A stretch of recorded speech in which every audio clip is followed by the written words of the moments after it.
अगहन मास अर्थात नवंबर या मार्गशीर्ष मास भगवान श्री कृष्ण को अधिक प्रिय है। साल 2023 में अगहन अर्थात मार्गशीर्ष मास 28 नवंबर 2023 दिन मंगलवार को प्रारंभ हो रहा है और इसकी समाप्ति होगी 26 दिसंबर 2023 दिन मंगलवार को।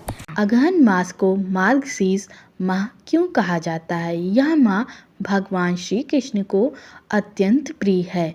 आइए जानते हैं अगहन मास की कुछ विशेषताओं के बारे में। हिंदू पंचांग के अनुसार वर्ष का नवा महीना अगहन कहलाता है। अगहन मास को मार्गशीर्ष के नाम से जाना जाता है। मार्गशीर्ष मास श्री कृष्ण का ही रूप है। गीता में स्वयं भगवान ने कहा है, मासाना मार्गशीर्षम। भगवान श्री कृष्ण ने गोपियों को भी मार्गशीर्ष मास के महत्व के बारे में बताया था। उन्होंने कहा था कि मार्गशीर्ष माह में यमुना स्नान से मैं सहज ही सभी को प्राप्त हो जाऊंगा। कहा जाता है कि इसी के बाद से इस महीने पवित्र नदियों में स्नान करने का विशेष महत्व माना जाता है।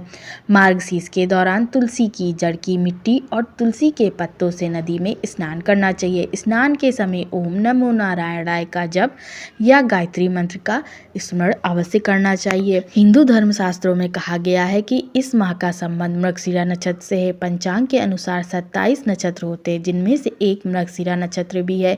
इस महीने में आने वाली पूर्णिमा तिथि मृगशिरा नक्षत्र में होती है। इसी कारण इस मास को अगहन मास के साथ साथ मार्गशीर्ष मास के नाम से भी जाना जाता है। श्रीमद् भागवत के अनुसार भगवान श्री कृष्ण ने भी कहा था कि सभी माह में मार्गशीर्ष स्वयं मैं ही हूँ।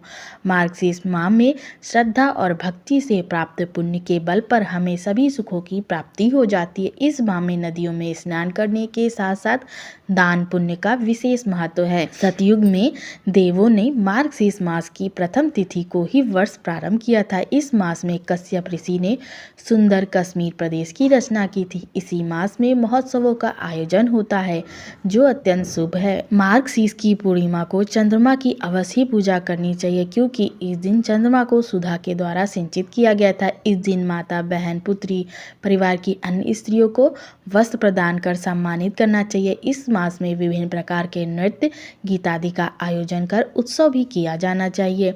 अगहन मार्गशीर्ष की पूर्णिमा को ही दत्तात्रेय जयंती मनाई जाती है। इस माह में 3 पवित्र पाठ की बहुत महिमा है, जिनमें विष्णु सहस्त्रनाम, श्रीमद् भगवद गीता, गजेंद्र मोक्ष है। इन्हें अगहन मास के दिनों में 2-3 बार अवश्य पढ़ना चाहिए। इस मास में श्रीमद् भगवद गीता ग्रंथ के प्रतिदिन दर्शन करने की विशेष महिमा है। स्कंद पुराण में लिखा है कि घर में यदि भागवत हो तो अगहन मास में दिन में एक बार उसको प्रणाम अवश्य करें। अगहन मास में अपने गुरु को, इष्ट को ओम दामोदराय नमः मंत्र कहते हुए प्रणाम करने से जीवन में आने वाले सभी कष्ट दूर हो जाते। अगहन मास में शंख में पवित्र तीर्थ का जल भरे और घर में जो पूजा का स्थान है उसमें भगवान के ऊपर से शंख मंत्र जपते हुए घुमाएं। बाद में इस जल से पूरे घर में छींटे मार दे। इससे घर में शुद्धि बढ़ती है, शांति आती है और कलेश दूर होता है। जय श्री कृष्ण।